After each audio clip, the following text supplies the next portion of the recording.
Good morning. I am 5 minutes earlier today. As always, if you're watching in recording, you're welcome to fast forward or stay with us through our hellos. I'm gonna check the sound now. If you're watching Okay, the sound is perfect.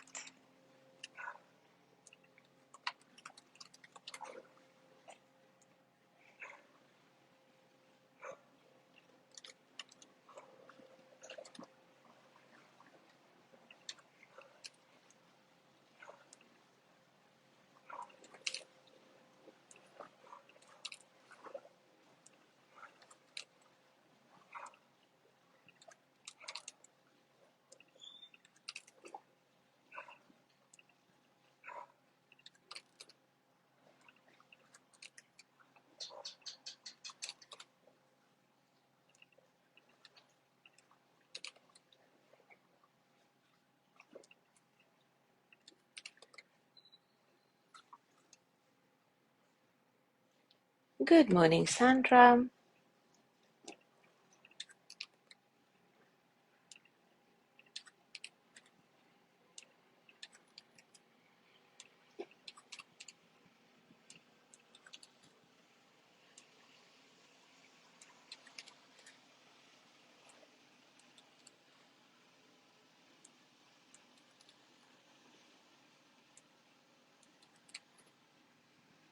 Good morning, Zazu.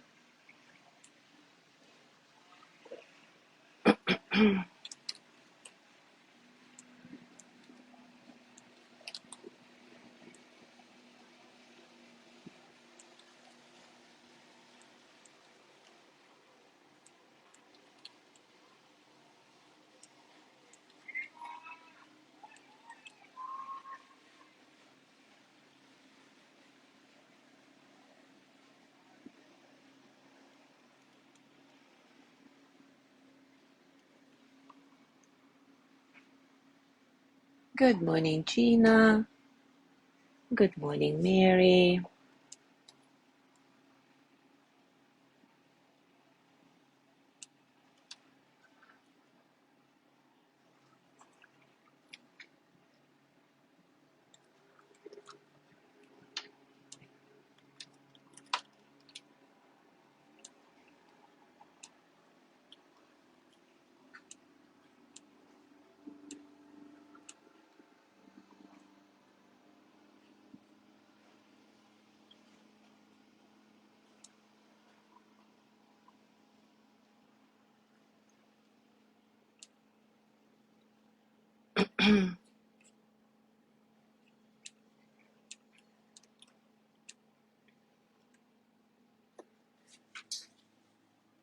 Good morning, John.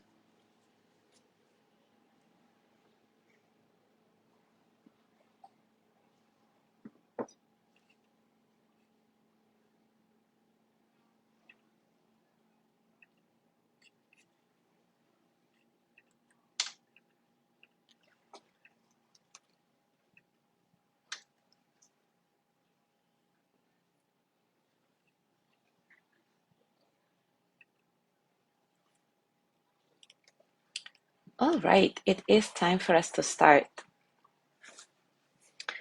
In any relationship, romantic or otherwise, there may be times when we feel envious of the other person's good fortune or even delighted at the other person's misfortune. Yikes. Of course, we don't want to feel this way, but for some reason we do. Well, the reason is we're human and we have access to all sorts of feelings, and those things are just part of the emotional spectrum, and that's why we do feel them. When such emotions come up, instead of trying to pretend we don't feel this way and hide it even from ourselves, it's important to have self-empathy for our experience, this how human of me type of thing. And it's also important to consciously cultivate mudita. This is a Buddhist term that's translated as sympathetic joy. Sympathetic joy is our ability to rejoice in the good fortune and happiness of others. When something good happens and people are genuinely happy for us, their response feels like a tremendous gift, right? But in complex relationships, with all its unspoken comparisons and personal disappointments, the heart may not leap up so easily. Our individualistic society often leads us to believe we're alone in this world and must scramble for every morsel we can grab. When we believe there isn't enough to go around, we cling to what's ours and respond begrudgingly if someone close to us gets something that we too might like to have. When we are caught up in our own suffering, sympathetic joy can be a real stretch. Of course, loving kindness practice deepens our ability to feel sympathetic joy. When we can go beyond feeling threatened or diminished by the success of another, we come to understand that it takes nothing away from us. In fact, it increases our own chances for happiness. The Dalai Lama points out that there are so many other people in this world, it simply makes sense to make their happiness equivalent to our own, because then, he says, our chances of delight are enhanced billions to one. And those are very good odds.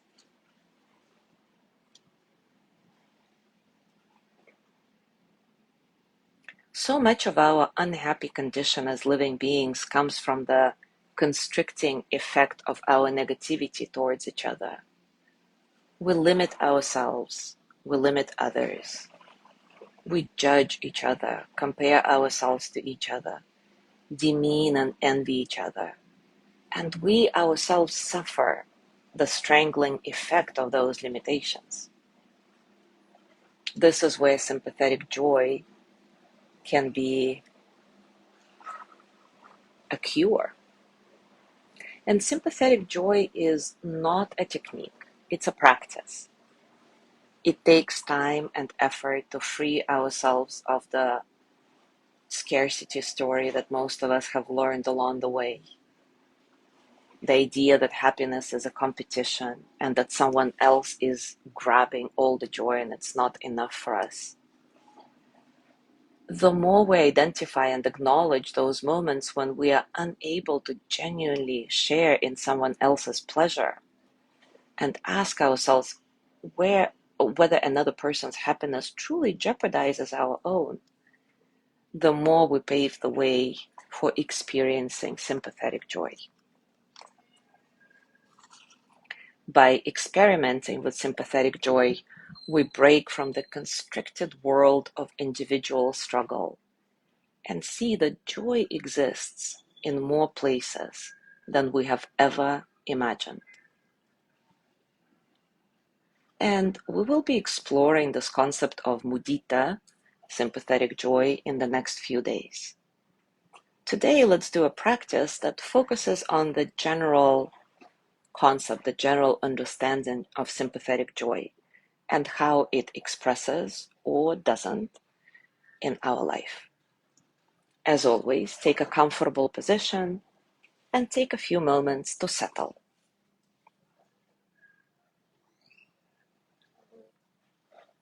Settle into your body, your heart, your mind. Settle into this moment, right here, right now.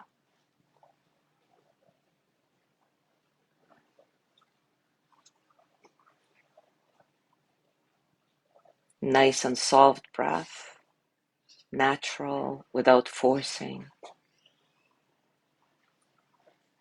See if you can allow space in your breath, a sense of spaciousness in which all the experiences of the present moment can flow through you as energy that they are, without struggle.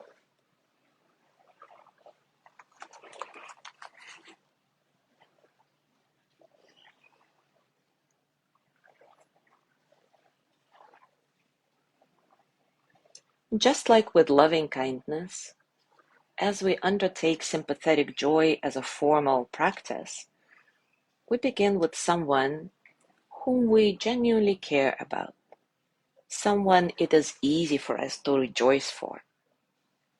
Even then, though, it may be somewhat difficult, but we tend to more easily feel joy for someone on the basis of our love and friendship. So, for the practice today, choose a friend or family member or benefactor of sorts, somebody who it is easy for you to rejoice for. And as you bring this person to mind, focus on a particular gain or source of joy in their life. Do not look for absolute perfect happiness in their life because you may not find it. Instead, reflect on whatever good fortune or happiness comes to your mind, something specific,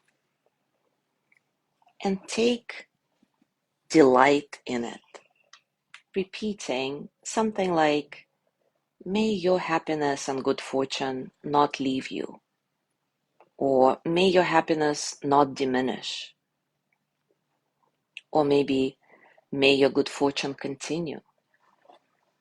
Of course, choose the phrase that resonates the most for you.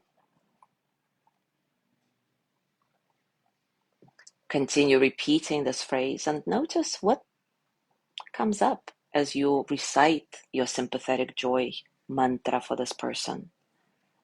What do you feel in your body, in your heart?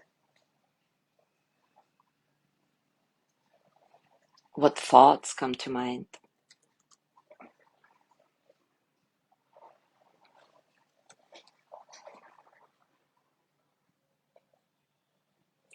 Is the feeling you experience toward the good fortune of this person is pure joy? Or is there a bit of envy in it? A bit of why not me type of thing? If that's the case, don't worry. It is normal. It is human. And remember, we're just practicing. So when you catch yourself feeling or thinking outside of the sympathetic joy framework, simply acknowledge it. Give yourself empathy for that very human experience. How human of me. And then find your grounding breath and continue with the phrase you chose.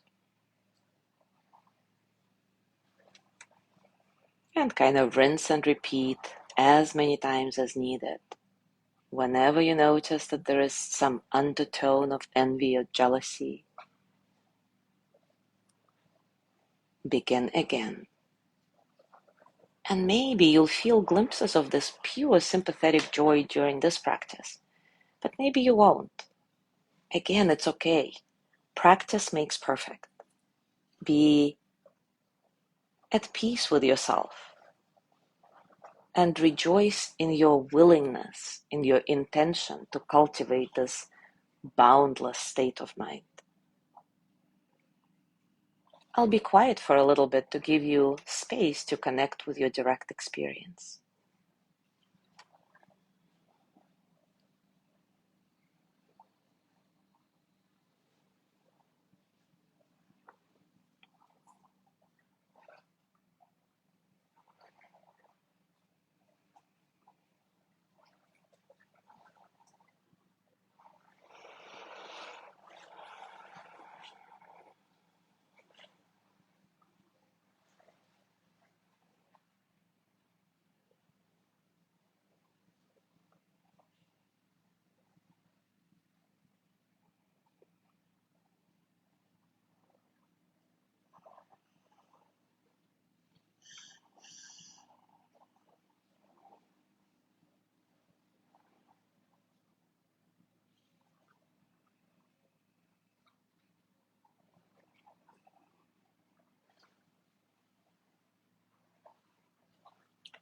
Now place your hands on your heart and thank yourself for this powerful work you've just done.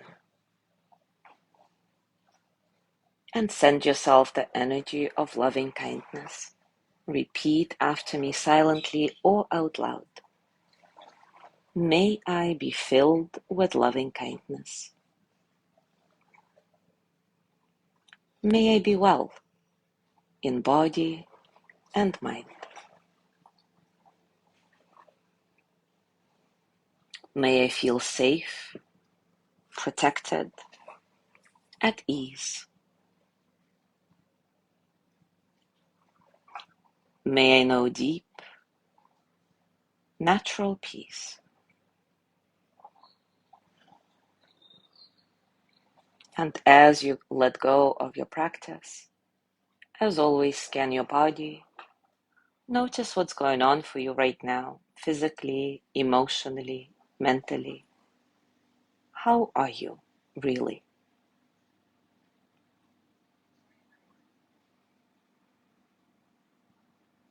And as you go through your day-to-day, I invite you to notice your internal response to the good fortune of others around you, friends and otherwise. Is it sympathetic joy, or is it some form of envy, or perhaps a mixture of the two? No judgment, just gentle exploration of your inner workings. Enjoy your discoveries. Thank you so much for being here today. Have a gorgeous day, and I will see you tomorrow.